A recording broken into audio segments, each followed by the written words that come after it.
Greetings all, and welcome to Dave's Craft Room. And on today's video, we are getting visited by aliens, hopefully soon. And I'm gonna make a crop circle quilt. Actually, this idea was given to me by a subscriber in the comments section. Unfortunately, I can no longer find the comment. I don't remember what video it was under. If you're the one that put that comment, please put another one below.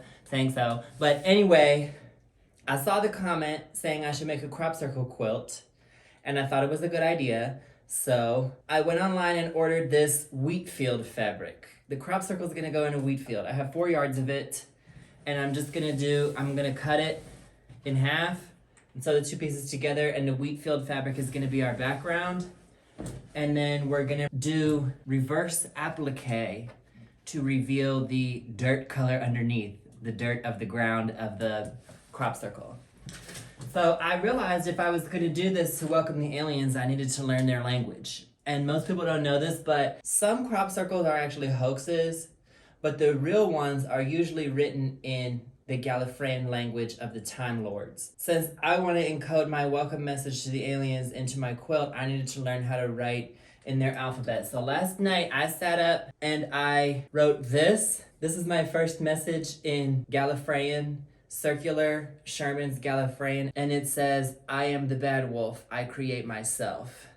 That's what the message says. I took some artistic liberties, but their alphabet is so cool, the Gallifreyans, because on their planet, time and space is so different, so their language is in a circle. So you have various different elements to the alphabet, and you can put them wherever you want.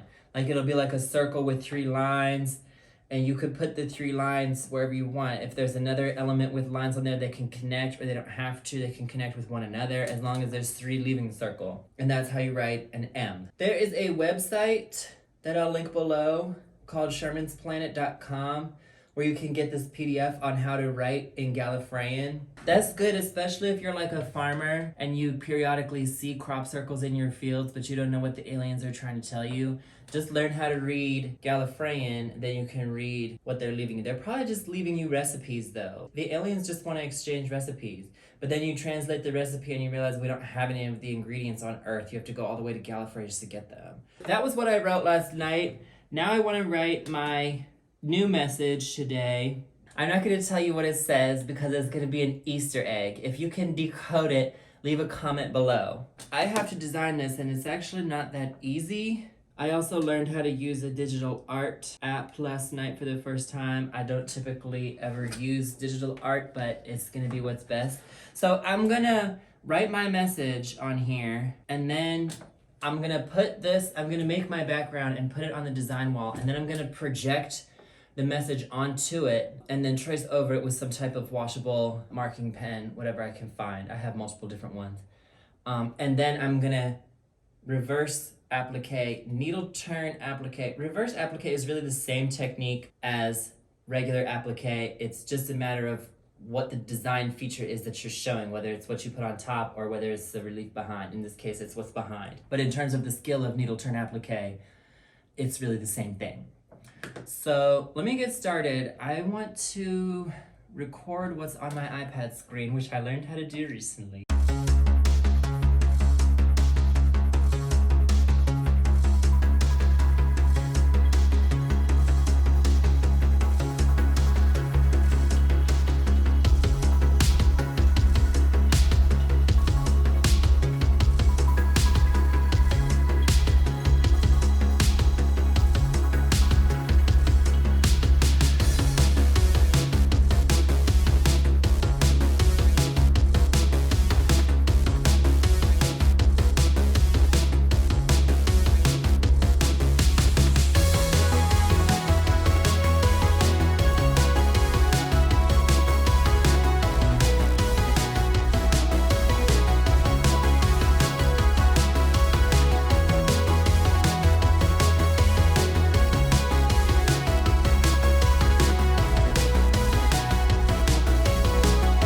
As I'm drawing this crop circle on the fabric with washable marker, I'm kind of drawing on a 1/4 inch on either side of the line so that the actual line that you'll see will be approximately 1/2 inch wide.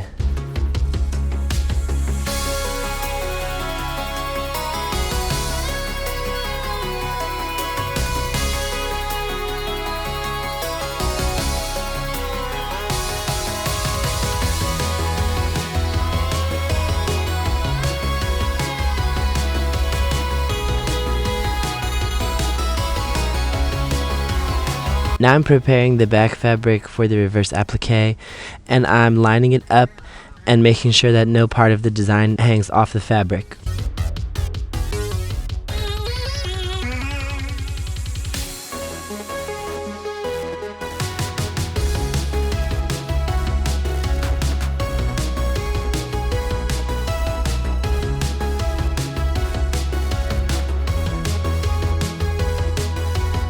The next step is to baste it, and I'm pretty much using the same technique that I learned from Sissy from Po'akalani Quilts for doing Hawaiian quilting. I'm putting these big stitches all around every sewing line, kind of a little less than ½ inch away from the line, and that's going to help with doing the needle turn applique for when I turn the raw edge under.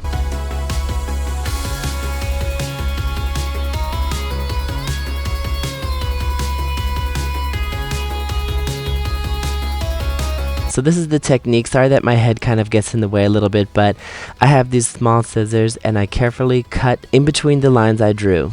I had to be very careful to only cut the top layer of fabric and not cut through the brown fabric underneath. I just use regular scissors and be extra careful. I don't like getting into the duckbill scissors. Here you can see that I used the needle to turn the edge under, and then I hand sewed that edge down. I'm using a gold thread that's very invisible against this wheat fabric.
All right, I'm back. I have no idea how long it's been, but I finished this part of the reverse applique. Looks pretty good. I did originally plan to do more, but in the first place, I can't find this fabric anymore.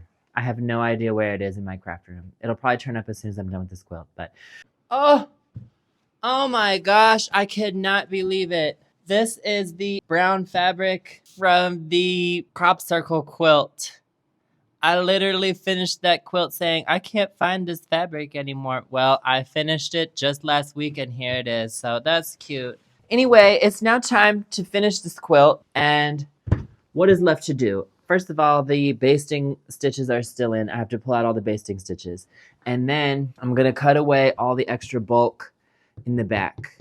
It is actually necessary to do that because I think when I quilt it, if I just leave that there, you'll be able to clock it when I quilt it and it will not look good. The way I'm going to quilt it is I have a gray backing and I have, this is polyester batting. This is actually like needle punched. I would prefer like the polyester batting that's not needle punched because it's like fluffier. And then I think when I quilt it, it would pop. But I don't have any, so whatever, I'm using this. And then quilt it. So I'm going to quilt it with plow lines, essentially. Vertical lines that's meant to mimic plow lines on a field. And then I think I'm going to echo this as well. And this is the thread I have. This, I have never used this thread before. I don't even know what kind of actual thread it is, but this glows in the dark. And to be fair, it might not even show up because I don't know, it might just be too thin of a line to really even read, but I want to try this experiment. This doesn't look like type of thread I would probably want to use, but I can use anything. And so that's what I'm going to do. I'm excited to finish this because I hate looking at these green marks that I put on here, and they're completely washable, so they will wash out. Then when I quilt it too, whenever I finish it, for whatever reason, I have recently been so averse to binding quilts. I don't know how many of my recent videos, I don't feel like I've been really binding quilts, but you might not really know that because the videos don't really come out in order. So recently I've been doing the inside out method where it's kind of like a French seam on the edge. This time I think I'm gonna try a facing, which that's where you kind of achieve a similar result. There's not really a binding, but you'll see. So let's do it. Let's get started and hopefully finish this quilt today.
If you're new to my channel, welcome. I make quilt videos like this and put them out every other Tuesday.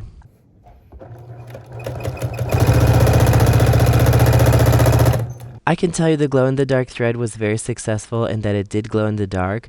It was a bit frustrating to quilt with just because it's not exactly quilting thread, but I pushed through and in the end, I let the quilt soak up the light for a few hours and then turned the lights off, and I surely was able to see it glowing very clearly in person. Like, this would be a really cool thing to use on a quilt that's for a child. However, it was not easy to capture it on camera. I really couldn't see it clearly on my camera screen at all. But then when I had the images on the computer, I was able to change the lighting and the contrast on the image and all that, and then the glow-in-the-dark image appeared. So it's not super clear, but you can get an idea of what it looks like, and I'll show you the final result at the end. Facing is actually pretty easy, and it's a clean way to finish a quilt, and it's also good if you want to hang it up on a wall because you can put triangles in the corners. If you want more info on how to do the facing, I'm going to put a link below to the tutorial that I used to learn how to do it.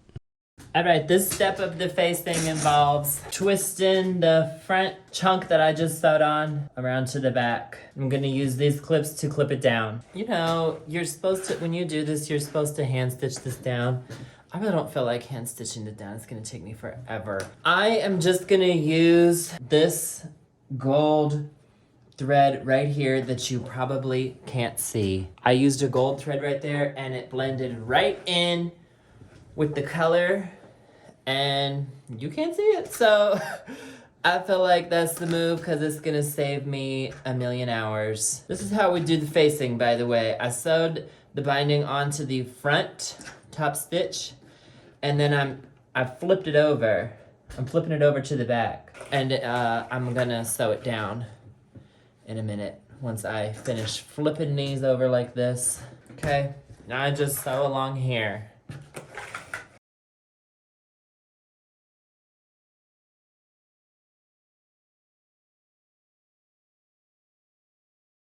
I'm gonna do the other side off camera, then I'll come back and do the top and bottom. This was the side, by the way. I'll do the top and the bottom next. All right, this is my last one to do, my last side that is. And this is how I do it.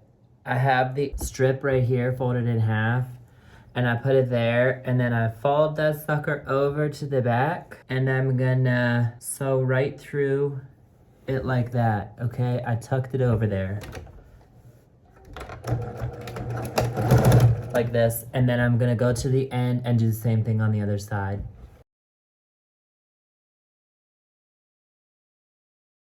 Alright, so I'm coming near to the end, and I'm gonna cut it so that there's like only like 1.5 inches that hangs over. I don't need to measure anything, just eyeball a small chunk. Fold it over and then sew it up. The same thing I did on the other end, just on this end now, coming at it from the other side. So it looks like that on one side and that on the other side. And then when I flip it over like this, then I'm gonna now fold this over. Make sure the whole chunk gets tucked in.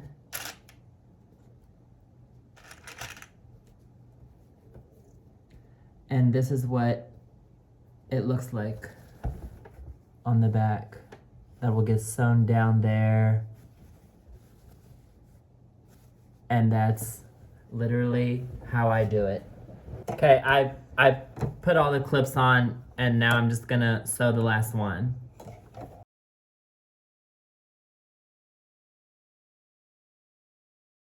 All right, it's done. The only thing left to do is wash it so I can get rid of all these horrible lines that I've marked on it. And then that's it. All right, people, I'm here doing something I said I wouldn't do, but since I found the fabric, I am gonna go ahead and add the other crop circle to the top, the smaller one. I just feel like the quilt is not complete and the message that I want to send to the aliens is not fully complete unless I add this crop circle as well. And, you know, the aliens are going to get here soon. I'm pretty sure they're going to get here in like 3,000 or 4,000 years. So I've got to get this done. I drew the message here. I did do a simpler one than what I originally put on the screen in the beginning, just to make it quicker, but it's still the same message. And I can see through the paper. So I drew the reverse of it onto this flexi fuse, and I know that you can't really see the pencil lines in here, but it doesn't matter right now. You'll see it in a second. So I'm gonna cut this out and iron it onto the fabric, which I have found, and then I'm gonna applique it onto the quilt, which has already been quilted. That's fine, and that's the tea. You know, it has to be perfect. So that's all there is to it. So I'm gonna cut this out and get it ironed onto the fabric and then cut it out of the fabric and then applique it onto the quilt. I'm gonna turn the edges over. That's why I have to cut the paper out first so that I can iron the edges over the paper. Okay, so that's all. So here I go.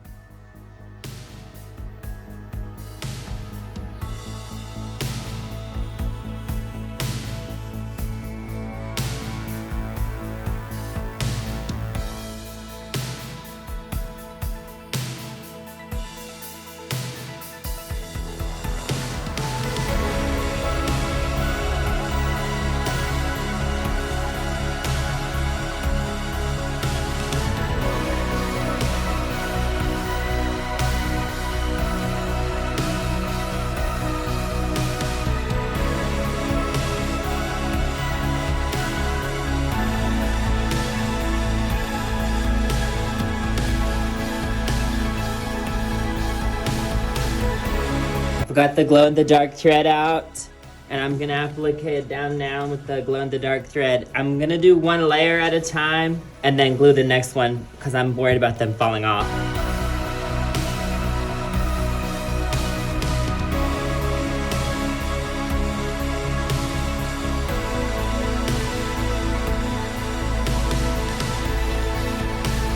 So this is the final result. I can't wait for the aliens to come and see this message, and it glows in the dark as well. Here's the kind of blurry image I talked about, but it is clearly glow in the dark in real life. And that's going to be all for today's video. Thank you for coming to Dave's Craft Room. Please like and subscribe to my channel, and please come again.